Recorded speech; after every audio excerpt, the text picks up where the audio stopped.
gilodis virgin ẹ dúró ni pé ó ní gilodis virgin òun. igi lọ́nà wo. n tó sọ fẹ́ mi nìyẹn o torí mo bí léèrè. ó sọ pé kí ni. first and akọjọ ní fọ́ọ̀mù torí n tó sọ fẹ́ mi ó ní virgin òun wà. first and akọjọ ní fọ́ọ̀mù èmi ò bá ní virgin. first time tí wàá pàdé ẹ̀ láyé kẹjọ ní fọ́ọ̀mù. ó wá mi ò bá ní virgin. dúró ó fẹ́yàn fódìdí ọdún mélòó. for 8 years. 8 years. ṣé bàtẹ́jọ pàdé ó bí pé ṣé ó bí ni. bí normal ó ní kí ló wá sọ. ó ní virgin lòun wà. fine ìgbà tí wọ́n wá jọ ní fọ́ọ̀mù. jọ ní fọ́ọ̀mù èmi ò bá ní virgin mo dẹ̀ bí lè àfà ó sì ní virgin náà ó dẹ́ ni pé bàtà wọn wà ní primary school pé òun fìdí gungi pé gilodis virgin òun ló wà lẹ́gbẹ̀ẹ́ mi tí wọ́n pa ọ́ mẹ́ẹ̀.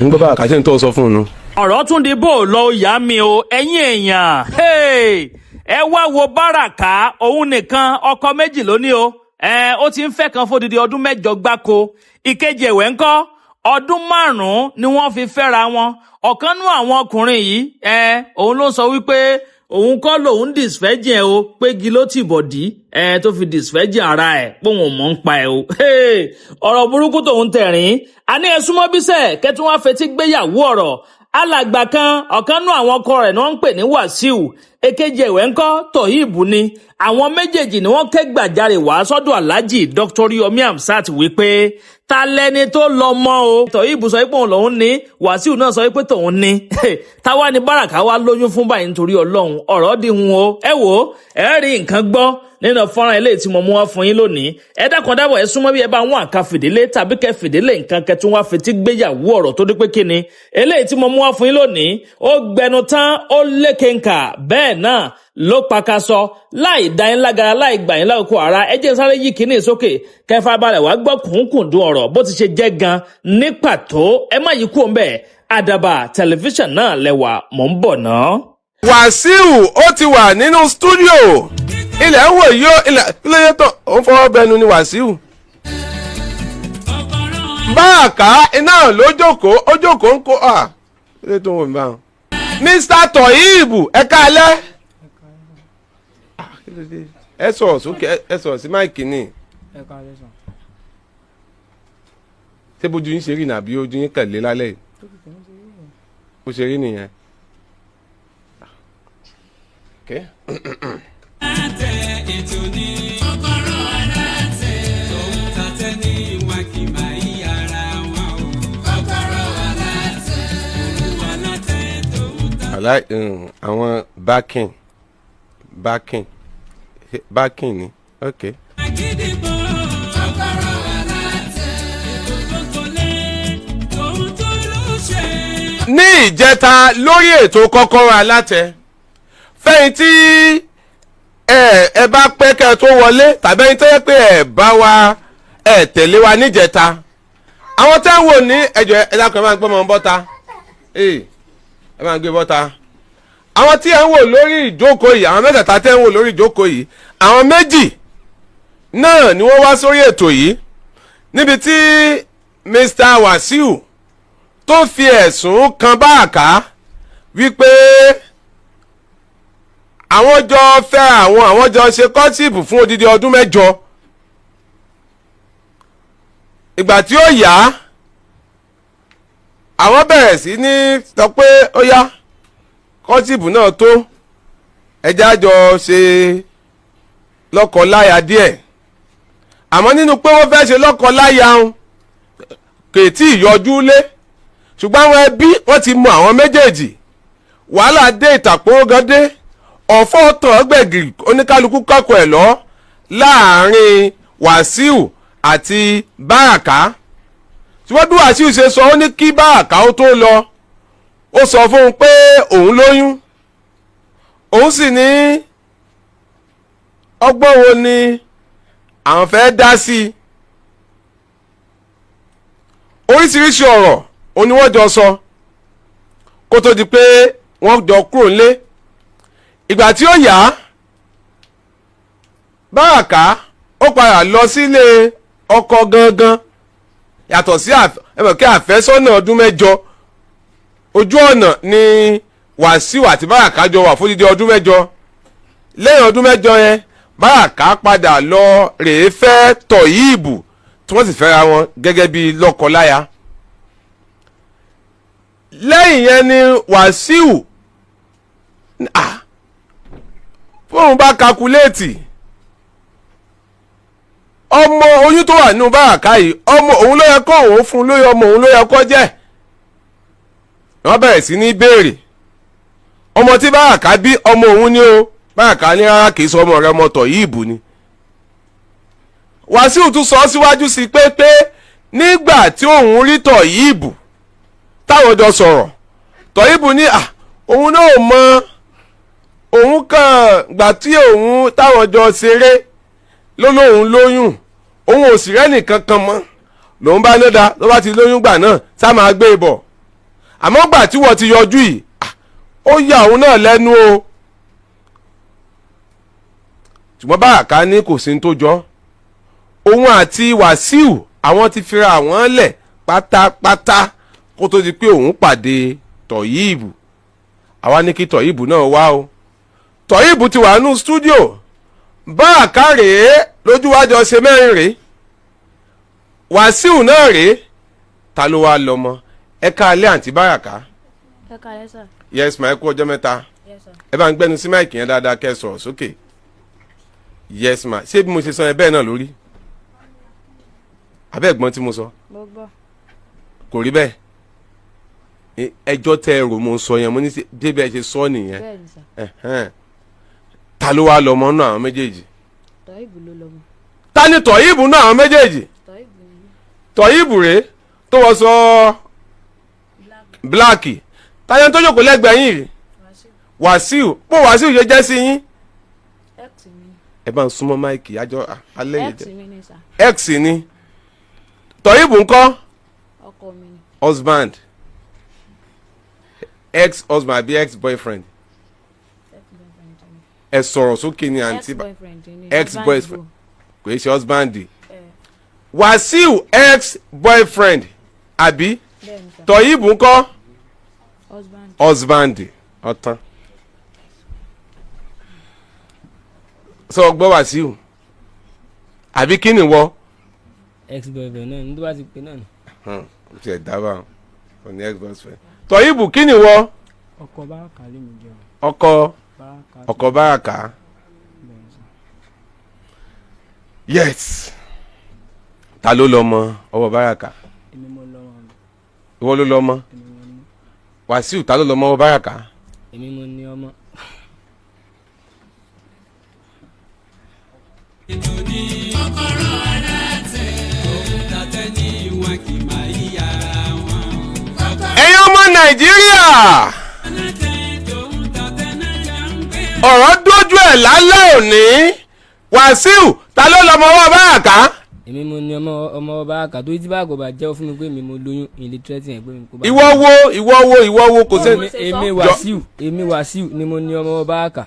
Ìwọ Wasiu bẹ́ẹ̀ni ló ní ọmọ ọwọ́ Baraka. ọmọ ọwọ́ Baraka. bẹ́ẹ̀ni. Toheeb sà Toheeb mo dá yín lọ. Toheeb ẹ̀mẹ́lò mo pè ọ́ ẹ̀mẹ́ta ẹ̀mẹ́ta ìpè ayé lọ́ọ́ jẹ́. ìjẹ́tọ̀ wọn lágbo. Ọ̀ya ta ló ní ọmọ tó wà lọ́wọ́ Baraka yìí ta ló ní. èmi mo ní. Ìwọ wo èmi Toheeb. wọ Toheeb Toheeb Ọládìméjì. Ọládìméjì Akínwùmí. akíṣe kíni Akínwùmí. tún pè. Toheeb Ọládìméjì Akínwùmí. ló ní ọmọ Baraka. Tòlẹ̀ tí gbélé lọ́pọ̀lọ́ tẹ́lẹ̀ ní gí àgbọ̀n má nìyé mi. bẹ́ẹ̀ni sàn.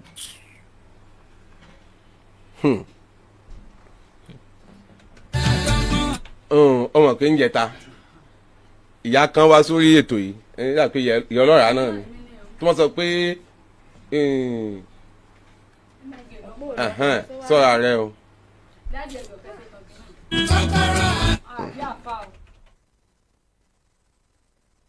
Kókórò Alátẹ, ìdílé wa kò máa fi nílé tó. Kókórò Alátẹ, lẹ́tẹ̀ kókó àbọ̀dé lọ́rùn. Kókórò Alátẹ, oníkálukú àbí tiẹ̀ lára. Kókórò Alátẹ, àwọn mi ní ṣùgbọ́n. Kókórò okay ó ní táìmù ó ní táìmù o ó ṣe ní táìmù ó ní sòfò ra ayé kí. Abuja iṣẹ́ kí ló ń ṣe bíkìlà ni ó máa ń gbaṣẹ́ káàkiri máa ń gbàṣẹ káàkiri. Ọlọ́run ṣeun ṣùgbọ́n ọ mọ̀ pé bó lè ṣe pàdé Baraka. Baraka mi àti ẹ ti wà pẹ́. ẹ wà ti pẹ́ fọ́dún mélòó. tí n bá kà á ní ìsìn á tún máa going to 5 years sí 4 years tàtijọ́ wà. tẹ́ ẹ ti jọ wà. tàtijọ́ wà. ó ti máa tó 4 years or 5 years. 4 years or 5 years tẹ́ ẹ ti jọ wà. bẹ́ẹ̀ni sà. tó dẹ̀ ń fìfẹ́ hàn ẹ́. bẹ́ẹ̀ni sà. tí wọn náà fìfẹ́ hàn. bẹ́ẹ̀ni sà. Baraka ń gbọ́ sí bẹ́ẹ̀ ni. bẹ́ẹ̀ni sà. gbẹnu sí máìkì. bẹ́ẹ̀ni sà. kí ló dé ńgbà tó ń fìfẹ́ hàn ọkùnrin méjì lẹ́ẹ̀kan náà. torí tó bá yẹ pé 5 years bó ṣe sọ àbí 4 years tó ṣe sọ yẹn that means òun fẹ́ Wasiu lọ́wọ́ o tún fẹ́ òun náà. ta ló nífẹ̀ẹ́ náà àwọn méjèèjì. tó nífẹ̀ẹ́ tẹ́lẹ̀ Wasiu ló nífẹ̀ẹ́ tẹ́lẹ̀ ìgbà ó nífẹ̀ẹ́ Wasiu kò lẹ́mìí rẹ̀. ìgbà tó ní mọ́mí rẹ̀ ìgbà tó sọ pé òun ò mọ̀ bóyá ìyàwó méjì lọ́lọ́ nǹkan mọ́hùn látọ̀ ó dẹ̀ wá sílé wa ó ní tí màá ti lè wá lọ bẹ mọ́mí òun ọ̀rọ̀ àtijọ́ ìtẹ́mi bá ti lè wá lọ bẹ mọ́mí òun pé kí mọ́mí òun mọ̀ bínú òun ò lè fẹ́ mi. lọ́dún wo nu. bóyá last year. last year fine last year. bàtà ìjà yẹn náà ni bóyá bí inú oṣù kẹrùn-ún àbí kàṣàbí oṣù kẹrin. last year náà ṣáà ni. mo bọ̀ ránṣẹ́ pé ọ. níbo. ibi tán ti ń pè é. Agidigbo la ti ń pè é. ránṣẹ́ pé ilé ikú. ṣé ẹ wà okay Mr. Toheeb kò sọ èdè tó mọ̀ pé nígbà tí ẹjọ́ wò pé sọ̀rọ̀ ìyá ọlọ́pọlọ yòrò. ẹjọ́ sọ tẹnu rẹ̀. Toheeb gbọ́ mi dáadáa lẹ́ẹ̀kan tí mo sọ fún ẹ pé ẹ̀mí ló mo pè ẹ́ mo lẹ́ẹ̀mẹ́ta mo ní pé ayé lọ́ọ́ jẹ òní jẹ́ tọ̀run mo ṣàdúrà fún ẹ àbí kí ló tó wá ń fi ahọ́n tiẹ̀ tó fi ń sọ̀rọ̀ tí yóò dáa. ó bá tiyàn jẹ́ wo máa gbọ́ tó wà bá tiyàn jẹ́ àwọn èèyàn kan lè dúró kó wọ́n fẹ́ bá tiẹ̀ jẹ́ o wọlé ò ní gbà o wá gbọ́ mi dáadáa ó ní ọdún mẹ́rin níwọ àti Baraka ti wà. Baraka sì sọ nísìnyí wípé last year òun ni ìfẹ́ Wasiu kúrò lẹ́mìí òun àbí wọ́n sì jọ jẹ́ boyfriend woman friend àbí boyfriend girlfriend fún odidi ọdún mẹ́jọ. arọ ni irọ́ ni ó yá Baraka ọdún mẹ́rin lẹ́bi jọ ṣe boyfriend girlfriend. o ò lè rántí o ò ṣe ní rántí. Baraka ṣé kí n plane tó sọ́njẹ́ ta fún ọ kí tó rántí mọ́. ọdún mélòó ni ìwọ àti Wasiu jẹ́ ọ ṣe boyfriend girlfriend. kò tó 8 years. ọdún mélòó ni ó yá. mo jáde school ní 2022. ok. ìgbà tí mo dẹ̀ wá sí SS1 kan ní báyìí. bóyá bí 6 years sá. 6 years ó yá 6 years fine ebi 6 years ni 6 years sẹ́yìn ẹ̀ka sẹ́yìn 2020 àyè no last year lẹ́ti dá ogbó ẹ̀rú last 2019 ayọ̀dún 2019 ìgbà wo ni wà á tiẹ̀ mọ́ra torí ní 4 years 5 years. mo kúrò ní mọ́níyà níbi ọdún wo. bí 2022 2021 mo rántí dìtẹ̀ mo wá kọ́ṣẹ́ ní Ìgbòho ní Muslim níbí báyìí so Mọ̀dínà ni mo ń gbé so àbúrò mi tí wọ́n á lọ mọ́ ń bá ní ọjà Ọ̀rànyàn ni mo ti mọ̀ so bẹ̀lẹ̀ mi àti ẹ ti fẹ́ra. lọ́dún wo. mi ò rántí ọdún. ó rántí. bí a 2022 or 2021 kánú méjèèjì ni. fine mi ò rántí. olọ́dún mẹ́rin sí márùn ló sọ tó bá ka ọdún mẹ́rin sẹ́yìn 2022 tó bá ka ọdún márùn 2021 now òun ó ti sọ lálẹ́ níjẹta ọlọ́dún mẹ́jọ ní ìsìn ọlọ́dún mẹ́fà agree ọdún mẹ́fà ọdún mẹ́fà yẹn tẹ́ bá kà sẹ́yìn 2019 yẹn 2019 yẹn ló ti ń fẹ́ Wasiu 2020 ìfẹ́ wọn le 2021 ìfẹ́ wọn wà ń bẹ̀ 2021 yẹn wọ́n sì jọ ń fẹ́ra wọn lọ́wọ́ tí wọ́n fi pàdé ẹ̀ tí ẹ̀yin àti ẹ̀ ti jọ wà that means ẹ̀yin méjì ló ń fẹ́ láti 2021 àbí 22 tó ti pàdé wọ ó ń fẹ́ Wasiu last year tó wá di pé bàbá rẹ̀ àbí ìyá Wasiu sọ pé kó má ti gbá kó má ṣàwo last year yẹn ló ṣe wá pé ìfẹ́ Wasiu ó yọ kó lẹ́mìí òun that means láti 2021 tó fi di last year ẹ̀yin méjèèjì ló jọ ń fẹ́ papọ̀ ok tó bá yẹ kó ń fẹ́ méjèèjì papọ̀ tó sì jẹ́ pé ẹ̀yin méjèèjì náà lẹ́jọ́ ń kọrin ìfẹ́ síra yín lẹ́jọ́ ń ṣeré ìfẹ́ bó o ni ẹ ti wá sọ pé nìkan ló lọ́mọ àbẹ́ nìkan kọ́ ló lọ́mọ. ṣe rí ìgbà tèmi mọ̀ o tí mo mọ̀ fẹ́jìn ni mo bá tí mo mọ̀ fẹ́jìn ni mo bá kí nìdí tí mo sì fi disfẹ́jìn rẹ ni pé ṣé ń bọ̀ mi. dúró mo ń bọ̀ wọ́n ló disfẹ́jìn ẹ̀. mo disfẹ́jìn rẹ. kí ló kọ rẹ. Toheeb. Toheeb Wasiu sọ̀rọ̀ ni. yes sir. ṣé wọ́n ló disfẹ́jìn rẹ. igi ló disfẹ́jìn ẹ̀. ẹ dúró. ni pé ó ní igi ló disfẹ́jìn òun. igi lọ́nà wo. n tó sọ fún mi nìyẹn o torí mo bí léèrè first time táwọn. ẹ jọ ẹ̀yin tẹ́ wáyé pé eléyìí máa ṣe fíìmù àgbéléwò tẹ́ máa fíìmù tẹ́ máa rẹ́rìn tẹ́ máa kẹ́ máa rẹ́rìn ní ẹ bọ́ta. first time táwọn kọjọ. ó sọ pé kí ni. first time táwọn kọjọ ní fọ́ọ̀mù torí n tó sọ fún mi ó ní fẹ́ jìn lòún wà. first time táwọn kọjọ ní fọ́ọ̀mù èmi ò bá ní fẹ́ jìn. first time tí wàá pàdé ẹ̀ láyé kẹjọ ní fọ́ọ̀mù.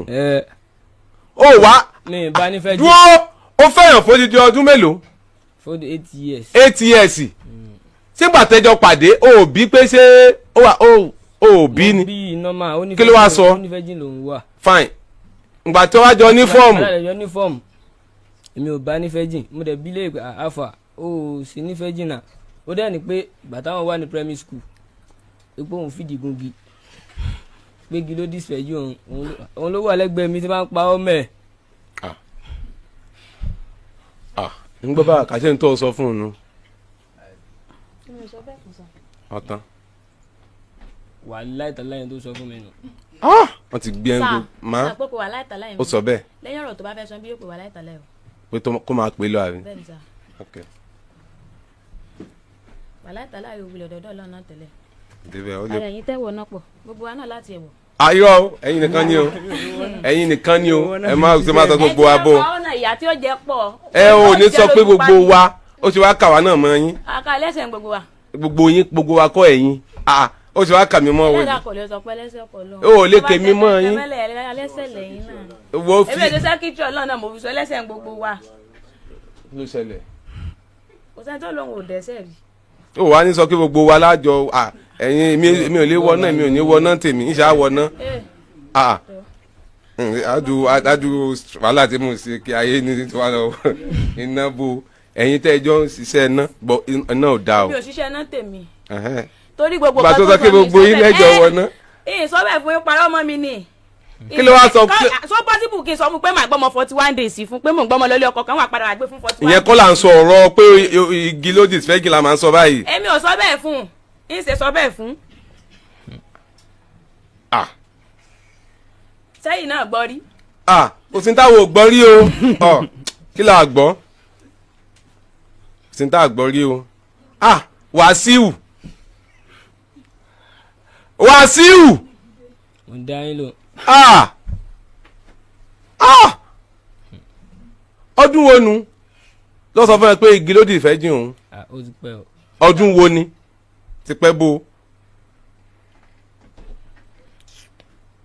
bóyá 2022 or 2021 nọ́ọ̀mà mi pa ọ́. ok wo. ó wà lẹ́gbẹ̀ẹ́ mi. ó wà bí wọ́n náà sọ̀rọ̀ síbẹ̀ ni. gbogbo àyẹn mi ti gbalé. gbogbo àwọn ò ti gbalé. gbogbo àyẹn mi ti gbalé. èmi gan mo lọ ìgbà tí mo lọ sí 2022 mo jáde school. mo fẹ́ lọ sọ́dọ̀ ọ̀gá mi àyẹn 2022 ni nínú oṣù kẹsàn-án ni mo lọ sọ́dọ̀ ọ̀gá mi. tó pé mo lọ sọ́dọ̀ ọ̀gá mi ilé kò fẹ́ gbà kí n lọ sọ́dọ̀ ọ̀gá mi. mo fi aláàfin tó fi bá mi ní fọ́ọ̀mù. tó bí kò fẹ́ gbà. kí n lọ sọ́dọ̀ ọ̀gá mi. bọ̀ ngbà tí. before kó tó lọ sọ́dọ̀ ọ̀gá yẹn. jọ dúró ná. ó ní kí tó lọ sọ́dọ̀ ọ̀gá mi ló ti bá mi ní fọ́ọ̀mù papọ̀ àbí. ìgbà tí mo dẹ́ lọ sọ́dọ̀ ọ̀gá mi ní 2022 tí mo parí school 2022 inú oṣù kẹsàn-án òní mo lọ bí i on 27 àbí nǹkan ṣá òní mo lọ òní mo aláìlérò láti jẹ́ kó bá mi ní fọ́ọ̀mù kí ló dé tó fi àlá rẹ̀. ó ní pé tó pé mo lọ sọ́dọ̀ ọ̀gá mi torí pé òun fẹ́ jẹ́ kọ́kọ́ mi ní fọ́ọ̀mù àbí kankan ṣá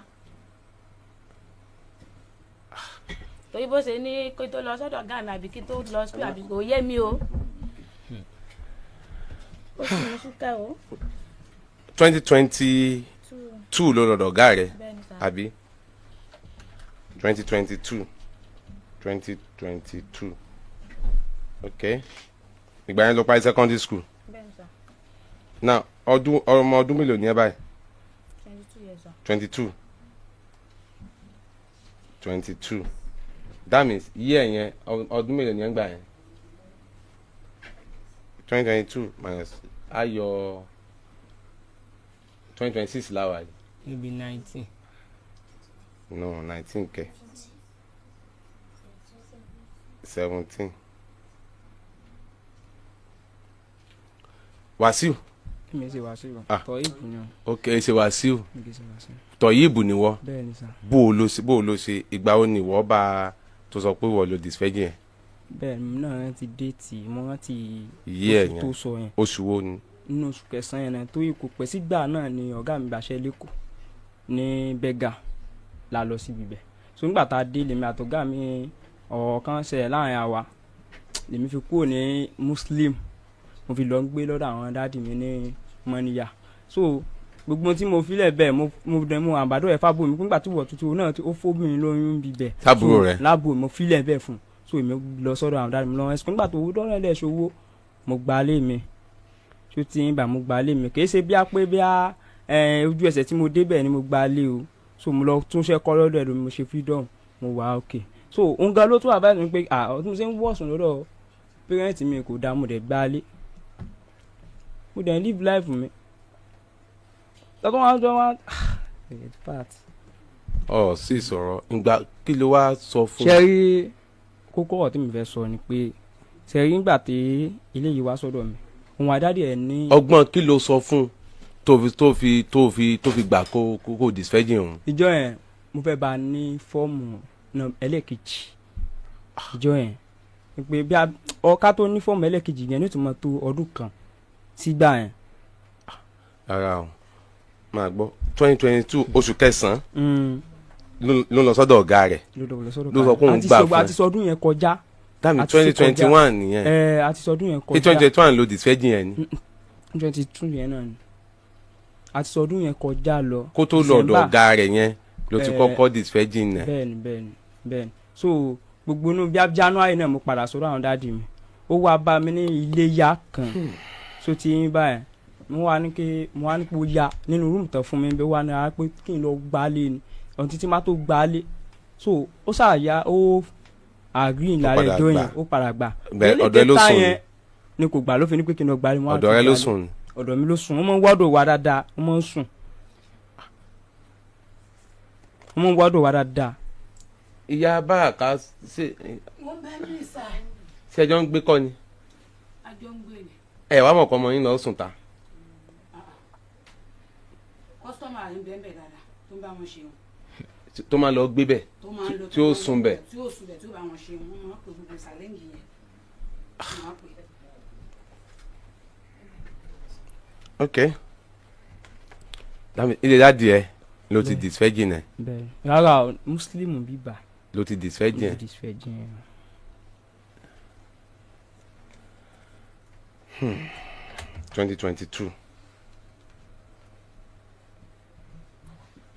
2022 fine ṣé o sọ fún ẹ pé òun fẹ́ Wasiu. ó sọ fún mi. bó ló lè sọ fún ẹ. ó sọ fún mi bóyá à ń sọ̀rọ̀ láàrin òru kan ṣá nígbà tó kọ́kọ́ wá sọ́dọ̀ mi pé bá ń tẹ ọ̀sókè sọ̀rọ̀ sókè. ó wá sọ́dọ̀ mi ní ìjọ kan bí a gbà mí tí ìgbà alẹ́jọ́ yẹn náà tó sọ pé tó àwọn sọ̀rọ̀ mọ̀wé mímú sí ẹ̀dọ́ yẹn lẹ́ pé àwọn téèyàn bí ṣe máa ṣe nǹkan kan tó wá dọ̀ọ̀ bọ̀bọ̀ ilẹ̀ fún mi pé àwọn Wasiu ó dọ̀ọ̀ ẹ̀ lẹ́pẹ́ tó sì pé òun lẹ́nìkan tó òun fẹ́ bẹ̀ẹ̀ kí n má bínú òun fẹ́ sọ̀rọ̀ yẹn fún mi tipẹ́tipẹ́ bẹ̀ òun ti fẹ́ fi ilẹ̀ o kí ló ṣe fún ọ ó sọ fún mi pé òun fẹ́ nìkan kan tẹ́lẹ̀ nǹkan kan sípò náà ń dọ́ bí ètò wa ní ara púpọ̀ ìbẹ́ nǹkan kan pàwọn ti jọ ń fẹ́ra tipẹ́tipẹ́ kó mi àtòun tó mọ̀ fẹ́ra mo ní òkè ẹ mọ̀ normal ìgbà tó ti pé mi ni mo kọ́kọ́ là ọ́ lójú pé bí a ọkùnrin pé tó mọ́ ń toast obìnrin ṣọ́ọ́ mi yẹ yín sá so gẹ́gẹ́ bẹ́ẹ̀ kí sáà sí mi nìkan lọkùnrin tó wà ní ayé tẹ obìnrin tó láwọn ní mò ní toast láyé yìí ṣé yẹ yín báyẹn so èmi dẹ̀ mo ní kò sí wàhálà ibi ẹ bá jọ yanjú ẹsẹ tó bá yẹ pé mi náà máa fi ọ tó bá jó náà ni ó fi àtijọ́ ẹbẹ̀rẹ̀ sì jọ ń play game lọ́wọ́ ni lọ́kàn lẹ́ẹ̀dì pé ó já mọ́ mi lọ́wọ́ nìsín mo dẹ̀ ni pé ó wù mí tó ti mo dẹ̀ lọ́ọ́ lé yín àwọn mi ẹ̀ dẹ̀ fún mi ó dá àwọn tí olóhùn ò fẹ́ ilé mọ́ tipẹ́tipẹ́ tó ti yín báyẹn olóhùn ò fẹ́ mọ́ so òun àdádì ẹ̀ ní ọ̀rọ̀ kan pé bí a kó lọ padà sọ́dọ̀ ọ̀gá ẹ̀ kó lọ sí fídọ́ọ̀mù nǹkan but ó pè mí lọ́ndì wà nínú oṣù kejì last year mi wà níbi iṣẹ́ mo wá ní pé bo mo wà mo ní mo wà mí ti lọ ibi iṣẹ́ o sáyẹ̀dì bo mo lọ mo ní ọ̀nà Jaiye ni mo lọ o ọ̀nà Jaiye ni mo lọ o ó wá ní kí n bo ní kí ilé wa mo ní lọ́wọ́ níbi tí ó mọ̀ wà tó o bá ti rí kó lọ gbé ṣáàkì lọ́wọ́ girama ìyá láńlọ́ọ̀dù mi kò wọlé ó dẹ̀ dalẹ̀ tí mo dé wọ́n á ní kí ló ṣẹlẹ̀ tí ẹ àtọ́ mélòó ló wá kó wa tó fẹ́ lò tó oṣù kan ní mo fẹ́ lò tó oṣù kan bí ni mo fẹ́ lò tó oṣù kan tí a jẹ́ ó dà asọmọkùnrin ìwọ dáná tán asọmọkùnrin pé já ṣe tá a ṣe ń ṣe tẹ́lẹ̀ ó sì ń ṣe period lọ́wọ́ mo ṣe period látijọ́ o on the 28 èmi gan mo tún lọ bá ara páàdì wà lálẹ́ ẹjọ́ yẹn on the 28 ló ti lóhùn tí ń ṣe period tó ti yín báyẹn páàdì tó lò sára èmi mo lọ sọ́ọ̀nù èmi tí mo lọ sọ́ọ̀nù ni. ẹ jẹ́ ká ṣe báyìí now normally ìgbà tí ó sọ fún ẹ pé òun fẹ́ Wasiu well because ìwọ náà ló disvirgin ẹ that means fífẹ́ Wasiu yẹn gan kò ní túmọ̀ kò ní túmọ̀ lójú tèmi tó because ìwọ ló fine ṣùgbọ́n lẹ́yìn ìgbà tí ẹjọ́ ṣe tán yẹn náà so mọ̀ kó sì ń fẹ́ Wasiu lọ títí tó fi di last year. mi ò mọ̀ bí a ń fẹ́ra àwọn tẹ́lẹ̀ bí a máa ń fẹ́ra lẹ́yìn ìgbà yẹn mọ́ bẹ́ẹ̀ tí nígbà tí mo kàn sọ ọkàn dé bẹ́ẹ̀ ni mo ní bọ̀bọ̀ yìí tó sọ fún mi jọ́sẹ̀ tí mo fẹ́ra ní láti ìgbà wo àwọn ò fẹ́ra mọ́ ó ló mú àáfà kan wá bẹ òun gẹ́gbà tó wà nù oyún yẹn ló sọ fún mi pé ó mú àáfà kan wá bẹ òun dẹ̀ sọ fún àáfà pé kò sọ̀rọ̀ bẹ́ẹ̀ òun ti ní lóyún fún ọkọ tòun o ó ní pé tẹ́lẹ̀ gbọ́ wọ́n á pe olóyún kẹ̀ pé àbẹ̀kẹ́ ìṣẹ́ tó ń fọ́fọ̀ kún un ibà pé ń bo nígbà wo ni wà tọkùnrin jọ pàdé ìgbà wo ni wà ó yẹ yín bá ó sáà ń béèrè ọ̀bọ ló padà wá lẹ́yìn ìgbà tí mọ́ ó sì àfà lọ tán ó ló padà wá wọ́n jọ ń sọ̀rọ̀ wọ́n á pè so nígbà tó wá délé tó wá bá tó ó ṣe lọ̀dọ̀ àwọn mọ̀mí ẹ̀ ló wá bá mi ní mọ́níyà padà tó ti yín bá ó wá ṣàlàyé fún mi mo ní sórí ìwà àti bọ̀bọ̀ yìí ẹ má jọ sọ̀rọ̀ kankan mọ́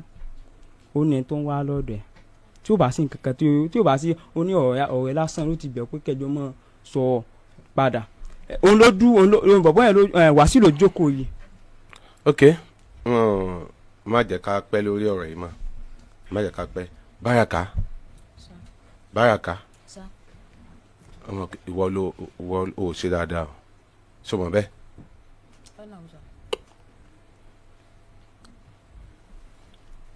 níjọ́ tó ti ń fẹ́ Wasiu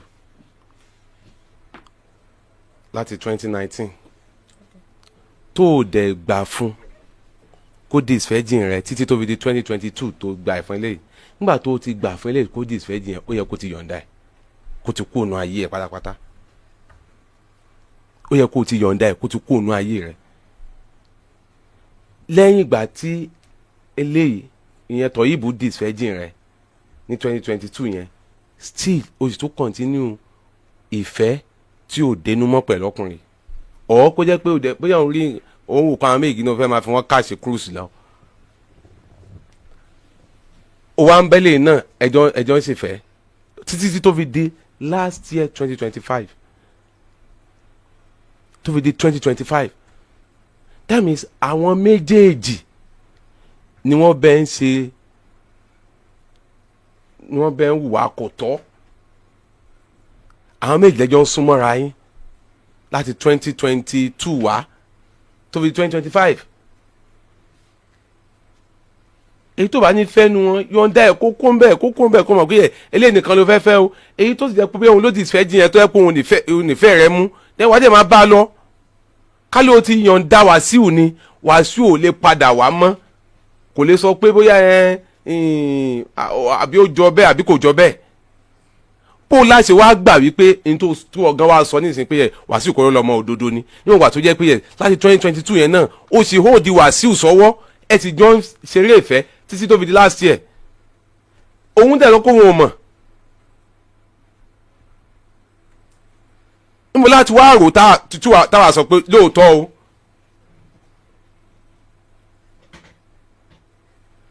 they don't know what is called. Bó o láti wá gbà pé lóòótọ́ gbogbo tó sọ yẹn òdodo ni nígbà tó yẹ pé ìwọ náà ti fi irọ́ bá Wasiu gbé o ti fi ẹ̀tàn bá gbé fún dídí 2019 20 21 22 23 24 25 7 years 7 years. Alhaji Ma ọgbà kó Wasiu gan bá mi nìkan papọ̀ ọdún tó lọ ni torí ọ̀dọ̀ ọ̀gá mi ni mò ń gbé. ń gbọ́. ẹ̀kan ni mo dẹ̀ ẹ̀mejì ni mo mọ́ wálé lọ́dún. sọ̀rọ̀ sí máìkì. ẹ̀mejì ni mo mọ́ wálé lọ́dún. ipe Wasiu. tí ilé bá wù mí wá ni màá ní ká bá mi parọ́ tí wálé mi ò fi pẹ́ mẹ́ta lọ́dún kan. jẹ́ pé Wasiu pé bẹ́ẹ̀ ní nǹkan papọ̀ last year ni. ń gbọ́. tó bá jẹ́ kó sọ bẹ́ẹ̀. tó bá yẹ kó sọ bẹ́ẹ̀ kọ́ ń gbọ́ òótọ́ ni irọ́ ni. irọ́ ni gbogbo tó ń pa before kémi kankan tó gbalé ó lébi tí mo máa ń mú lọ kémi kankan tó gbalé. níbo ló máa ń mú lọ. ẹ máa wọrí ìgbà yẹn ọ̀rọ̀ àwọn ẹ̀gbá àdúgbò ọ̀rọ̀ tó ti di tọ́wọ́ fọ́kálẹ̀ ọ̀rọ̀ máa ń mú lọ gbà yẹn. ọ̀rọ̀ ta ni.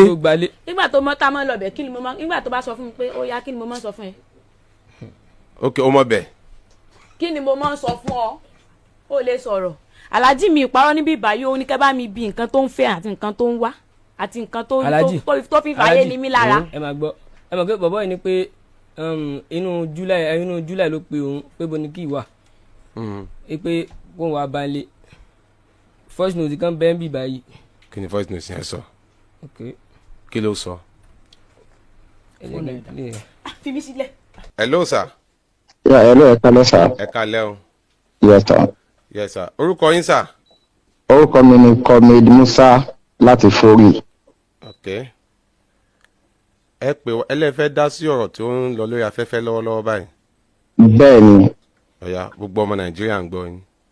ok wọ́n ti gbé kéèsì yẹn wá sí ọ́fíìsì wa ń bí báyìí ní Fori a dẹ̀ record gbogbo conversation àwa àti wọn bí báyìí náà tá a jọ ń ṣe pátápátá la record sílẹ̀ ṣe understand a dẹ̀ pé wọ́n a invite wọn pé kí àwọn ìyàwó Wasiu tó ní wọn lóyún fún àtàwọn ìyá everybody wọn jọ wá bí lọ́jọ́ yẹn ìgbà tó dẹ̀ wá a béèrè ọ̀rọ̀ lọ́wọ́ Wasiu kó báwo ló ti ṣẹlẹ̀ Wasiu náà àti ẹ̀pín fẹ́ra ti pẹ́ tó pé bẹ́ẹ̀ bí 2019 ló wà school lòun àti ẹ̀pín fẹ́ra ń gbà yẹn àdánlókè a lè béèrè lọ́wọ́ ọmọ obìnrin yẹn náà pé ìgbà wo lẹ ti ń fẹ́ra ó náà wọn náà ti ń fẹ́ra ti pẹ́ wípé bí iye ẹ̀kọ́ sọ yẹn náà ni kò dẹ̀ dínà yẹn pé bí iye yẹn náà ni tí Wasiu sọ ń gbà yẹn pé kó bó ṣe rí nìyẹn because conversation wọn wà ń bí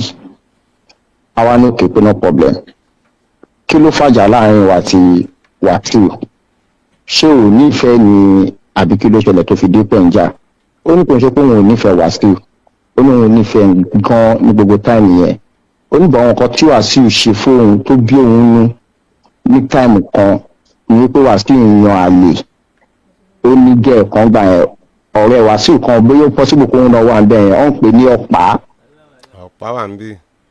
yes exactly ó ní ìyá girlfriend ọ̀pá yẹn àti èèyàn tí Wasiu yàn lálẹ́ wípé ọjọ́ mọ́ra wọn wípé àtìgbà yẹn ni Wasiu ti ń ṣe ségesège pẹ̀lú òun tí ò ti ń fóun ní chance mọ́ pé òun tún máa ń bẹ̀ òun ṣe everything ó ní bọ̀ Wasiu dáhùn lóhun gbogbo táìmù yẹn ṣe understand later on ó dà péjà ṣẹlẹ̀ láàrin ọmọ tìbẹ̀yìn àti Wasiu but along the line wọn àti Wasiu ṣe ń ríra wọn bó ṣe jọ ń sọ̀rọ̀ níbi òun ló ń sọ̀rọ̀ yẹn Wasiu kọ́ ló sọ fún wa òun ló dálẹ̀ o bọ̀ nípa àárín àwọn méjì ṣe pin ni ó jọ grey tọjọ́ fẹ́ra wọn lọ ìgbà tó wá náà wọ́n fẹ́ra lọ ìgbà tó máa di láti ẹ̀ ó dà pa wá túká pátápátá ó ní nínú oṣù kẹfà bí oṣù karùn-ún ní oṣù keje sí kẹfà ló náà wọ́n jà tọ́wọ́n ríra last tọ́wọ́n ìjọsìn kọ́kọ́ pọ̀ mọ́ bọ̀ gbogbo táìmù yẹn Wasiu sọ nígbà yẹn pé kò rí píríọ̀dù ẹ̀ láti ọ̀dọ̀ ohun tó ń béèrè lọ́wọ́ ẹ̀ tó dẹ̀ ń sọ fún òun pé ó máa wá ní gbogbo táìmù yẹn wípé píríọ̀dù yẹn máa wá wípé with time ó máa wá gẹ́ẹ̀ yẹn náà wọn ọ̀rẹ́ méjì obìnrin ni wọ́n ìkànnì wọn ò jọ sọ̀rọ̀ mọ́ ìkejì tẹ̀lé wá síbí nígbà yẹn ìkànnì wọn wá sọ fún Wasiu pé àmì ò mọ́wó kọ́mọ ẹni ìjẹun dárúkọ ẹ̀ ò bí àtọ́ bá sọ fún mi ṣe understand ó wá sọ pé ọ̀rẹ́ ìyàwó ẹ̀ ti ní oyún Wasiu wá ní òun ò mọ ó kò gbọ́ kò tí ì sọ fún òun gbọ́ kò ṣe period ẹ̀ lòun mọ̀ tóun àti òfijọ́ sọ̀rọ̀ mọ́ ṣe understand ìgbà tó dẹ̀ sọ yẹn òun àti Wasiu ṣe kí ni wọn ò ríra mọ́ ó dà páàrin yẹn nígbà tó ń ti wò pé ìjà wà láàrin òun àti mọ́mì Wasiu máa lọ sí kókó bọ̀bọ̀ yẹn sà mo ní láti jẹ́ kó yé wọn bẹ̀ yẹn ó dà pé ìjà wà láàrin mọ́mì Wasiu àti àtọmọ yẹn yes sir hello ẹ mọ̀ tó fẹ́ ká ṣe torí àkókò torí gbogbo yẹn náà kò síyàn lórí gbogbo tẹ́ ẹ̀ sọ yẹn wọ́n ti sọ bẹ́ẹ̀ náà níjẹta. ọkọ ti sọ bẹ́ẹ̀ ok kò síyàn ẹ jẹ́ bí ẹ̀ka kú lọ sórí ti bọ̀bọ̀ yẹn gbà yẹn ìyẹn ọkọ àwa pe bọ̀bọ̀ tí jẹ́ yẹn ń fẹ́ lọ́wọ́lọ́wọ́ ìyẹn Toheeb thank you sir èmi mo mọye time tí mo fi ń pè é mi ò lè ka ìgbà tí mo fi gbọ́ ọmọ yẹn a pe Toheeb máa lóun bọ̀ ìgbà mi kà bá pe Toheeb bọ̀bọ̀ ìyàwó ẹ̀ ló máa gbé fóònù a ní kí ló ṣẹlẹ̀ òun gbogbo ní ká bá lẹ́jọ́ ó ní ó máa gbé wa ṣépè gbé ọ́fíìsì wa ṣépè a lóun gbogbo lẹ́yìn abánẹ́jọ́ wípé àbátọ̀ ìbù lẹ́jọ́ a ní kò possible kéèsì yìí ká má invite Toheeb wá sí ní kí Toheeb náà wá sọ fẹ́ ní ẹ̀ ń bí Toheeb máa ní òkè òun bọ̀ lẹ́nu òun bọ̀ lọ́la ìgbà tí Toheeb máa padà sọ̀rọ̀ because record ẹ̀ wà bí ok báwo ló ṣe ní ìtọ́mọ ẹ̀ ó dà kọ́ ní pàtí lọ́wọ́ jọ lọ tóun fi mí ìtì ẹ̀ tóun fi pàdé ẹ̀ record wọn wà bí o voice ni ṣe gbogbo conversation wọn because àwọn ẹ̀gbọ́n mọ́mí ẹ̀gbọ́n tẹ̀lé ń gbà yẹn tó ń gbé bọ̀bọ̀ yẹn ṣépè yẹn ọkọ ìyẹn Toheeb yẹn tó ń gbé ṣépè ìyẹn wá sọ pé òun lọ pàtí òun mí ìtì ẹ̀ wípé nínú oṣù kẹjọ tó ń wá látẹ̀kọ́ lòun àti ẹ̀kọ́ jọ ní nǹkan pọ̀ nínú oṣù kẹjọ yẹn lòun àti ẹjọ ní nǹkan pọ̀ wípé látìgbà yẹn òun dẹ̀ padà sékòó gbàgbà táwọn máa sọ fún ẹ̀yin ẹ̀gbọ́n mọ́mí ẹ̀ tó tẹ̀lé wá bí pé iṣẹ́ ń gbọ́ conversation yìí sọ pé bàbá yẹn nínú oṣù kẹjọ lòun àti ọmọ yìí lọ́wọ́ kọ́kọ́ meet tóun fi padà sékòó gbàgbà tẹ́gbọ́n mọ́mí ẹ̀ máa sọ àrìndì ní afọ́fúngbẹ́mu ni yes conversation yìí wà bí ẹ má sọ àwọn ò ní parọ́ mọ́ yín oníkálukú lé nílẹ̀dá ibi tó yóò sọ náà bá wà ń bẹ̀. àwọn ará advice Wasiu kókó máa lọ síbẹ̀ yẹn nígbà tá a rí pé ẹ fẹ́ gbọ́ wípé kẹ́lẹ́ lọ useless ara yín ní online. ibùdó ọmọ yẹn ọkùnrin Toheeb yẹn lọ bí bó ṣe jókòó yẹn mo tún pè wọ́n náà fúnra mi lọ́jọ́ kan pé wá ó nídìí pé òun disgrace family ẹ wá ń pariwo ọmọ òkókó ẹ mọ́bí tó mọ yẹn lè dé lọ́la ìwọ wá ń bí jẹ́ ká gbọ́ láti ẹnu ẹ ó ní àìsàn òun ò sí nílé báyìí òun wà níṣẹ́ because tọ́mọ yẹn bá jáde tá a bá pè ní táìmù yẹn orí ọmọ yẹn máa ń pé abayín sọ̀rọ̀ straight but tó bá ti wọnú ilé báyìí kò ní lè báyín sọ̀rọ̀ ọmọ yẹn dẹ̀ promise mi pé òun bọ̀ mo lókè tó bá lọ sórí Àgídìgbò tó bá ń pariwo oko ẹ wọn family ẹ mo ní mọ̀ pé òun disgrace family ẹ ni mo ní at the end of the day tí wọn àtọmọ ibà wá padà wá lọ jà lọ́jọ́ iwájú tẹ̀ bá padà fẹ́ra mọ́ ńkọ́ kọ́mọ yẹn wá padà gbọ́mọ yẹn lọ fún bàbá ẹ̀ mo ní báwo lè fẹ́ jẹ́ kí tiẹ̀ jẹ́ o kò nọ́ọ̀sì ọmọ ọlọ́mọ for nothing ó wá ní mo ṣe lọ́jọ́ yẹn because conversation yẹn wà mo máa ń record conversation náà tiẹ̀ ó dẹ̀ ni mo ṣe ó kéèké má wọrí òun á fún mi time òun máa wá tóun bá ti parí iṣẹ́ òun á pè mí lọ́jọ́ àfi tí n bá máa rí lẹ́yìn ló kù mi ẹ̀ṣẹ̀ rí bọ̀bọ̀ yẹn ọjọ́ táwọn ìyá yẹn dẹ̀ máa wá sí ọ́fíìsì wa ń bí àparí kéèsì wọn o a fẹ́ lọ kírun ni kí la lọ kírun fún báyìí ọ̀fà lọ ni gbogbo ọ́fíìsì wa bí lọ pariwo lé lórí kò sí nǹkan tí ò ṣẹlẹ̀ ní gbogbo síríìtì gbogbo ọ́fíìsì wa náà pariwo ní ká máa fi dé láti mosque tó ń ṣépè burúkú lọ́wọ́ oyin ẹ̀gbọ́n ọmọ sí ẹ̀yìn àbábúrò ọmọ sí ẹ̀ pẹ̀lú àwọn oyin obìnrin bíi mẹ́ta tó tẹ̀lé pẹ̀lú ọ̀rẹ́ tó dẹ̀ tẹ̀lé yẹn à ń sọ pé ṣé o lè jẹ́rìí tó bá débi tó ti lè jẹ́rìí yẹn ló tí òun ò lè jẹ́rìí o òun ò sí bẹ́ẹ̀ o òun ìgbà tọ́jọ́ ń fẹ́ra wọn ọmọ yẹn yọ rẹ̀ báyìí ọmọ yẹn kúrú díẹ̀ báyìí yẹn náà ti bímọ everything wà bí conversation wà bí gbogbo everything tẹ bá ní ìlà máa fún yín gbogbo tó sọ ń bẹ̀ yẹn pẹ̀lú bọ̀bọ̀ yẹn ó ti lọ plan yẹn assignment ni ó ti plan yẹn gbogbo bó ṣe fẹ́ wá bá yín bẹ̀rẹ̀ focus ó ti plan gbogbo plan work lọ́wọ́ ṣe fún yín ó wá act fún yín ni. Okay sir, thank you so much. Yes. All right, thank you. ẹ ṣé gan máa tẹ̀síwájú ẹ máa bá wa bọ̀. All right. Thank you. Yes, ẹ ti gbọ́ ìrìn àjò tí wọ́n kọ́kọ́ rìn nìyẹn. Wasiu olóhùn ní voice kan ẹjẹ́ á gbọ́ voice yẹn náà. Toheeb bá ń gbẹ́nu sí máìkì yẹn dáadáa ni. Jọ̀ọ́ sóhun nìyẹn ọ̀yà jẹ́ ọkọ̀ play rẹ̀ náà mo wá jẹ́ ń gbọ́ voice ká ṣé òun dà níbà ṣe tó forward yẹn rẹ̀ wọ́n forward ẹ̀ sí ẹni 37 seconds 37 seconds okay ẹ jọ̀ọ́ jẹ́ á gbọ́ náà jẹ́ á gbọ́. Ọ̀bọ̀ ẹ̀gbọ́n ọ̀rọ̀ yìí kì í ṣe wàhálà ọlọ́run tó ti ní báyìí. Ọ̀bọ̀ ẹ̀gbọ́n ọ̀rọ̀ yìí kì í ṣe wàhálà ọlọ́run tó ti ní báyìí. Tọ́mọ́ ká ṣàṣìdá náà but ṣé lù. Ọ̀bọ̀ ẹ̀gbọ́n ọ̀rọ̀ yìí kì í ṣe wàhálà ọlọ́run tó ti ní báyìí. Tọ́mọ́ ká ṣàṣìdá náà but ṣé lù tọ́ ni ẹ̀yin lẹ́ni. Ọ̀bọ̀ ẹ̀gbọ́n ọ̀rọ̀ yìí kì í ṣe wàhálà ọlọ́run tó ti ní báyìí. Tọ́mọ́ ká ṣàṣìdá náà but ṣé lù tọ́ ni ẹ̀yin lẹ́ni. Àfẹ́yìnkọ́ kò yẹ pé bí ẹ kàn fẹ́ fi play àbí ẹni tẹ̀sà ẹ sọ tó tọ́ ẹ má pa ọ́ rárá ẹgbẹ́ torí màtá yìí mo fi dé látàkù ẹ lálẹ́ mo fi ń bọ̀ látàkù ẹ o torí màtá yìí ni ó ti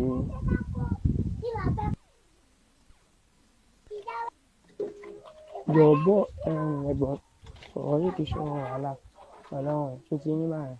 Tọ́mọ́ ká ṣàṣìdá náà but ṣé lù tọ́ ni ẹ̀yin lẹ́ni. Àfẹ́yìnkọ́ kò yẹ pé bí ẹ kàn fẹ́ fi play àbí ẹni tẹ̀sà ẹ sọ tó tọ́ ẹ má pa ọ́ rárá ẹgbẹ́ torí màtá yìí mo fi dé látàkù ẹ lálẹ́ mo fi ń bọ̀ látàkù ẹ o torí màtá yìí ni ó ti ta. Ẹ yá lónìí wípé bóyá ẹ ti jọ ń sọ̀rọ̀ ẹ ti ń yanjú ẹ láàrin ara yìí ni àbí báwo. Tẹ́rí gbogbo tẹ́ wá ń fà yìí ṣe ń pé gbogbo mo mọ̀ ń pè yín ní first call kí gbẹ̀lẹ̀ wà ní. Tẹ́rí gbogbo tẹ́ ń fà lọ́wọ́ yìí ó ti dọ́dọ̀ lọ́ọ̀yà o. Mo fẹ́ fà á ni mo fẹ́ fà balẹ̀ fà á ni o mo fẹ́ balẹ̀ fà á láti kọ́ọ̀tù báyìí mo sì ti DNA test tẹ́mi yẹn bá gbé mo lè mọ̀ nínú owó lọ bẹ́ẹ̀ ìwọ̀nba tẹ́sẹ̀ mi ṣe rẹ̀ dẹ̀rẹ̀ tí mo ṣe rí kú mọ̀ yìí òṣìṣẹ́ tí ìlẹ̀ tó yí bọ̀ ọ́ mi ì ló mọ́lé babaláwo mi ì má dùn olú mi ì mọ́sẹ́ wẹ̀ ọ́ mi ì mọ́lé àfa mi ì dòdò àfa rí o bẹ́ẹ̀ fún mi lẹ́bù gan yín kàn gbà lọ́wọ́ yín sọnù lé ni o ṣe get yín tẹ ẹ̀rí mẹ́rin dání o ẹ̀rí tèmi bẹ lọ́wọ́ tèmi tó dá mi lójú pa o ọ̀rẹ́ tèmi tó ṣe tẹ́sítì fún yàtọ̀ sí tẹ́sítì tó lọ sí ìgboro tádùkẹ́ mú lọ ṣe ń pé gbogbo yẹn ẹ̀ ń pé yẹ kó yẹ yín báyẹn tẹ́sítì ọwọ́ mi wà lọ́wọ́ mi tó wà lọ́wọ́ ọ̀rẹ́ mi tó yí nísìnyí ọ̀rẹ́ mi lọ́wọ́ nígbà tí mo sọ fún mi pé àfà ìdílé ti wo èmi ó dẹ̀ sọ fún mi bẹ̀ẹ́dẹ́ ti tẹ́mi àti ẹ̀jọ̀ ní fọ́ọ̀mù ó sì gẹ́gẹ́ rẹ̀ tí mo káǹtì ẹ̀ bẹ́ẹ̀ ní tẹ́ ẹ̀ ń sọ yìí tó bá dá yín lójú dáadáa wà lẹ́ẹ̀kẹ́ lọ́sùn ìsìlá mú fọ́ọ̀rùn tó dá mi tẹ́lẹ̀ tẹ́ ẹ bá mọ̀ pé yes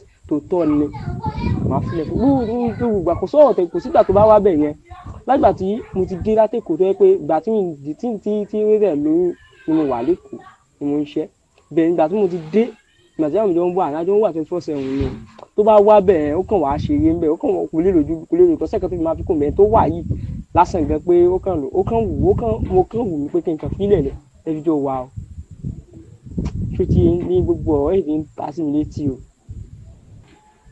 ṣe gẹ́tọ̀ bẹ́ẹ̀ tẹ́rì yẹn bá múlẹ̀ kété kó yẹ ó sá kan àbí nǹkan kankan kò sá lọ kò sí kankan o tẹ́rì yẹn bá múlẹ̀ tẹ̀wọ̀n kò yẹ́s orí ẹ̀rí yẹn dúró lé lórí a máa pàdé ọjọ́ Monday níbo ni ṣèbí géètì lẹ̀ wà náà àbúgbọ̀n pààyàn gangan nǹkan ti pàdé so ẹ máa mẹ́rin yín dání màdẹ́mù lọ́ọ̀yà mi dání àtọlọ́pàá kan ẹ bá wọn pẹ́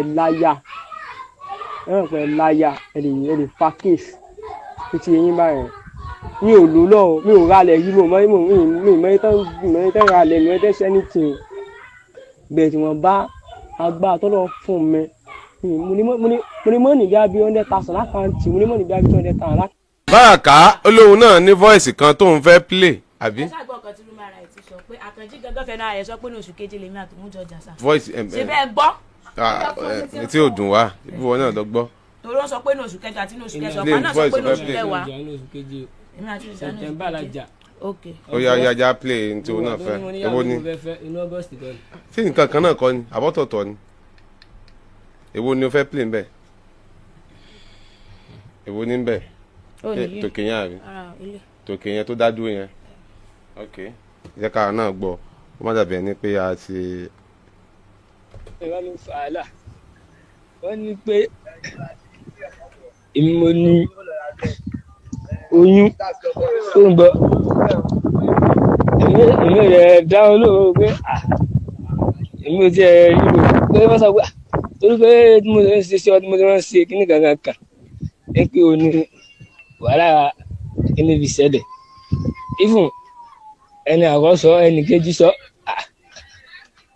ẹ ń bá mi fà pé ìwà mi ò dáa kíní kankan kan pé àwọn sọ fún mi gbà yẹn pé kíní kankan kan tó ń gbà tó ń wàrà ń sọ̀rọ̀ yẹn gbà ó dẹ̀ dùn mí pé tí mo ṣe wàrà ìlú ìṣẹ́ yẹn pé wọ́n á ní ẹ̀wọ́ ló fà náà kíní kankan kan ọ̀yẹ́ dà di ìfàǹfà pé láàrin gbogbo wa òun ò dẹ̀ gbà àwọn kọ́tọ́ mi ò pàdé mi ò fún ọ lóyún kó tó yá pé o lọ o sọ fún mi pé olóyún kí adójà òun nìkan ní sọ pé tọmọ ìwé ò lè jẹ pé oṣù yẹn náà ò wulẹ̀ jìnnà sí àwọn ṣùgbọ́n èmi ò sọ pé èmi lèmi ní o ṣùgbọ́n wàhálà yẹn kàn ṣẹlẹ̀ wẹ́rẹ́wẹ́rẹ́ ó ní so ṣùgbọ́n tí màá dà ti bí ọ̀wọ́ kankan tó lọ tó bá ti sọ tú pé bá tó mọ̀ yòókù ti ké wọn gan ló sọ pé ìwọ ni bá ṣèwọ ìwọ ni torí kò lè pọ́sibú kó wá sọ pé ẹlẹ́dùn jẹ ṣùgbọ́n ètò bá mi lọ́wọ́ láti sọ ni tó wà tán. ẹ jọ̀ọ́ voice yẹn tí Wasiu ló send ẹ sí àní iṣu kankan now ìṣẹ́jú kan péré náà ló kù tẹ́ fi dìde nǹkan fẹ́ bí ẹni béèrè kan ni ṣé ọmọ ọwọ́ Baraka ìwọ ló ní sọ̀rọ̀ sókè ni èmi ni mo ní ìwọ Wasiu ló ní bẹ́ẹ̀ ni mi Wasiu mo ní Toheeb ọmọ Baraka ṣé wọ́n ló ní fine tọ́rọ̀ bá dà báyìí a kàn fẹ́ jẹ́ kí gbogbo yín ó tẹ̀fẹ́ nu yín kó má dàbẹ́ ní pé àbá Agidigbo nígbà tí eléyìí wá 100 jẹ́ ó sọ̀rọ̀ eléyìí dé wọ́n jẹ́ ní ó sọ̀rọ̀ eléyìí dé wọ́n ní kó má sọ̀rọ̀ ẹ ti sọ gbogbo ayé ti gbọ́ báyìí ọ̀nà wo la fẹ́ gbà láti wá mọ̀ pé lágbájá báyìí ló lọ́mọ. Toheeb àbí Wasiu ó sú ọ̀fun ẹ pé wọ́n lọ́mọ yìí sọ̀rọ̀ ni ó sú ọ̀fun ẹ á ṣe test o ṣé o ṣe tán. mo ṣe tán. mo ṣe tán. Toheeb ṣó sú ọ̀fun ẹ pé wọ́n lọ́mọ yìí á ṣe test o ṣé o ṣe tán. ẹ ṣe test èmi ti gbọ́ mọ́lẹ̀ fún kó lọ ṣe test èmi tó èmi ò bá ágì pé èmi ò bá ágì wà rárá tó ti eyín báyìí mi ò bá ágì òun ló ń sọ fún mi pé òun lòun lọ mọ. ó wá ń kéré mọ́ lórí oṣù mẹ́jọ. olóhùn ní ẹni ẹ̀ mọ́ ẹ gbọ́ bẹ́ẹ̀ kó lọ ṣe test pẹ̀lú ọmọ tó ti eyín bá wọn tó tẹ bá rí. anybody ò fún wa tí ní yóò bá jọ ṣe bá jẹ́ fún pé mi èmi ò lówó àwọn kan tí mo lè san o. jọ tí o wà ókè sá. láwọn pé bẹ́ẹ̀ ta ló fa ogun tẹ́ ta ló fà á tó lọ pé tọ́nà báyìí sẹ́ kí ni problem ẹ kìlọ̀ fún pé kí ni ṣé kò bẹ́ẹ̀ sùn ni. wọ́n bá mi sọ olórí burúkú lẹ́nu. ẹ Alhaji. jọ nígbà tó ń sọ ó ń bẹ sọ̀rọ̀ burúkú ṣé ẹ̀jọ́ lájọṣepọ̀ ẹ ni. má ṣe sọ fún pé òun ló lóyún tí màá tí wọ́n gbóyún lọ síbi kan sọ pọ́sibù bí wọ́n sọ fẹ́mi pé mi lèmi fóun náà. ó ṣe ń fẹ́yàn méjì papọ̀ lẹ́ẹ̀kan náà. ẹ wo bi. nígbà tó mọ̀ wípé yes oyún ó lè di wàhálà ó ṣe kú sọ pé mi ì fi ẹ mọ́ o kó máa bá Toheeb lọ jẹ́ pé the same time òun fẹ́yàn méjì papọ̀ lẹ́ẹ̀kan náà olóyún ò ní di wàhálà gbogbo ohun tó bá fà wọ́n ló fà á náà wàá ṣe sùúrù gbogbo ohun tó bá wà lórí ọ̀rọ̀ yìí wàá ṣe sùúrù tá a fi yanjú ẹ̀ ni ṣé wàá rò pé wàá rí lówù yẹn ni age ọmọ ọdún mélòó yẹn tó ń bá ọkùnrin méjì tó ń fọkùnrin méjì lẹ́ẹ̀kan náà at your age ẹ ń lo ó wà ní ọmọ 15 àbí ọmọ ọdún mélòó ẹ sọ pé ẹ ń ṣe kọ́sì ọdún mẹ́jọ at 22 years ọdún mẹ́jọ yọ ọdún mẹ́jọ kó ní 22 years ọdún mélòó ni ó kù 14 years. àdéhùn sọ̀dẹ̀ finú fìrí bí ewúrẹ́ tó gbé mọ́ngòrò kí ló ṣẹlẹ̀ ṣe wá òpẹ́ ṣé ó kọ́gilẹ̀ wá sàwọn ìyá yín o àbáyá bí ṣé ó kọ́gilẹ̀ sọ wọ́n. ọmọ ọdún mélòó ni ẹ. I'm 24 years. 24 ó tán ìwọ ńkọ́ 23 ó tán kí wá ní ṣe less than 30 ẹ ti pé 25 gan 23 22 23 24 ó mà ṣe o tó kọrin lẹ wá sọ ẹbí yín lórí afẹ́fẹ́ báyìí ó kọrin lẹsẹ̀ bí yín ọmọ àkọ́kọ́ tẹ́ ọkọ tó tẹ́ ọkọ bí tó tí wàá gbà sí òun nìkan lóbìnrin nínú ayé ni.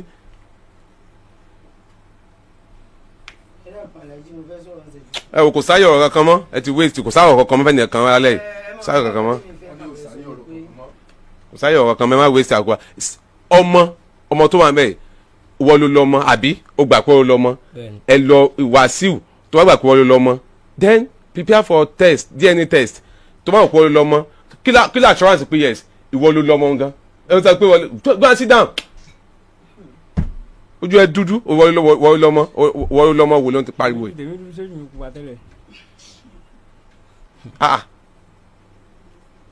last year lóun ọjọ́ fẹ́ mọ́ last year kó tó last year tí wọn ọjọ́ ní fọ́ọ̀mù àbí fọ́ọ̀mù mi ò gbọ́ human rights ní oṣù keje lóun gangan sọ níbi. ẹlẹ́ẹ̀ ní fọ́ọ̀mù ẹ ní fọ́ọ̀mù ìmọ̀ fọ́ọ̀mù tẹ̀ ní. ó wá lójú rẹ̀ dúdú.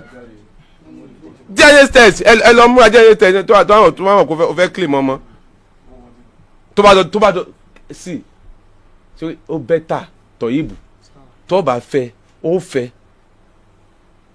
bọ́ kó o ṣe ń tó tọ́ àti ń tó yẹ tó bá tí ì lówó lọ́wọ́ ni kò ní máa fagídí sọ kí ogún ọmọ kalẹ̀ fún tó bá tí ì lówó lọ́wọ́ ó lò tí ì lówó lọ́wọ́ it's better you do that DNA test kó mọ̀ bóyá ọmọ rẹ ni tó bá kọ́ ọmọ rẹ kọ́ tó bá o sì nífẹ̀ẹ́ rẹ yóò bí tiẹ̀ náà fún ẹ ká mọ̀ oníkálukú wájú ọmọ Wasiu kọ́ fine ọmọ ok tó bá yẹ ká at the end of the day kò ṣe ọmọ tiẹ̀ kò ṣe ọmọ Wasiu nǹkan tí èso ọmọ tẹ tí èso ọmọ Wasiu tó yẹ pé lẹ́ẹ̀kan náà ló ń fẹ́ méjì papọ̀ owó ló mọ̀ pé látìgbà tó kọ́ ti 2022 ló sọ fún ẹ látìgbà yẹn tó fi di last year ó mọ̀ so ó bẹ fi ìfẹ́ òótọ́ lò báyẹn. then tó bá yẹ pé ìwọ ló dẹ̀ lọ́mọ fine tó bá yẹ kó wọ́n kọ́ gbẹ́ kó lọ gbọ́dọ̀ fọ́lọ́mọ then ìwọ tiẹ̀ ó dẹ̀ nífẹ̀ẹ́ rẹ̀ yóò bí tiẹ̀ náà fún ẹ.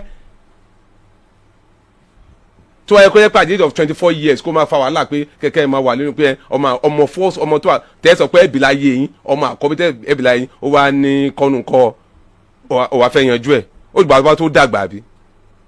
ẹ mọ̀ pé tẹ́ ẹ bá yanjú ẹ̀ nísìnyí tẹ́ ẹ bá dàgbà tẹ́ ẹ jọ ń bẹnu ayé tẹ́ ẹ ń ra yín náà ẹ sì máa fa wàhálà yẹn lọ ni. please yóò sì máa kọ́ gbogbo àwọn obìnrin náà àwọn dọ́ọ̀sìn tẹ́ máa rò pé ìfẹ́ ẹni tó bá fẹ́ nífẹ̀ẹ́ rẹ̀ straight ẹ máa wá kó ó nífẹ̀ẹ́ léyìí wó lé ìwọ̀ kánjú àníyẹn.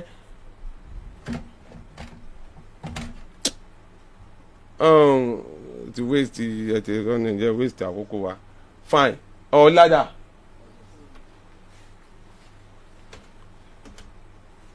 tó bá yẹ pé ó gbà kú ọ ló lọ mọ́ ẹ já lọ prepare DNA test tí wọ́n bá bà pé wọ́n lọ́mọ prepare DNA test ẹ ṣe kókó ńbẹ tó bá ti kú ńbẹ tán oníkálukú mẹ́rin tó lọ́mọ then á dẹ̀ clear wave bẹ́ẹ̀ yẹn ìyẹn ti tán tẹ́ bá ti sí DNA test tá a gbọ́ result yẹ ok Wasiu ariwo tó ń pa ìwọ́kọ́ ló lọ́mọ o Toheeb ló lọ́mọ o Toheeb ariwo tó ń pa ìwọ́kọ́ Wasiu ló lọ́mọ o ẹ̀yin méjèèjì o ẹ̀yin lẹ lọ́mọ o ẹ̀yin kọ́ lẹ lọ́mọ o everybody á mọ̀ then we move ahead. ti gbọ́ kí n má lọ dẹ́rùbà yín o ọlá ẹni tó ń ta á lọ sọ ọ̀nà tẹ́gbà tẹ́ fi ṣe DNA test tí ó fi rọrùn fún ẹ̀yin méjèèjì ẹ ti gbọ́ tó ti gbọ́ Toheeb I got you Wasiu tó ti gbọ́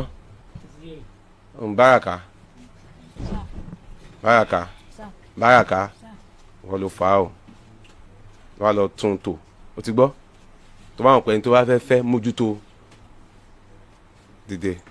ọlẹgbẹ́ yìí o ẹ̀yin èèyàn wa abẹ́rẹ́ pọ́ sósì ní lẹ́nu ó tún buyọ̀ sí èyí sọ ṣe gbé mi iyọ̀ ńkọ́ òun náà ò ṣe é tu dànù irú orin wo là á kọ sí gbẹ̀dú eléyìí báyìí nítorí Ọlọ́run nígbà tó dìde ọmọ kan ọmọ tá fọjá àrán tá fi pọ̀n tó jáde ńlẹ́ẹ̀rẹ́ tó wá di pé ọkọ méjì níwọ nìkan ló tòrò mọ́ ayé burúkú gbà lélẹ́yìí o ayé káyé ló lọ́ ń jẹ lórílẹ̀‐èdè Nàìjíríà pẹ̀lú bí gbogbo nǹkan ṣe wọ́n gógógó bábánbárí ẹ̀ wá ni pé ó tiẹ̀ tún wá mẹ́rin tó lọ ọmọ tí ń bẹ lọ́wọ́ rẹ̀ nú àwọn méjèèjì ẹ̀yin èèyàn bó o lẹ ṣe rí fọ́nrán ẹ̀ sí ẹjẹ́ darapọ̀ lábala rẹ̀ wúsí kẹ́ máa ń comment kẹ́ máa like kẹ́ sì máa pín káàkiri lógúnlógún lọ́gbọ̀nlọ́gbọ̀n ẹ máa bá ń bó sí àṣẹ ẹ máa bó kárakára bẹ́ẹ̀ náà ní kẹ́ bá ń bó káàkiri tààràtàrà kó kálé kókó kó dẹ́sẹ̀ kókó kan ọ̀pọ̀lọpọ̀ àwọn èèyàn lára ẹ ṣeun tẹ́ ń gbọ́ wa ẹ kú kalẹ̀.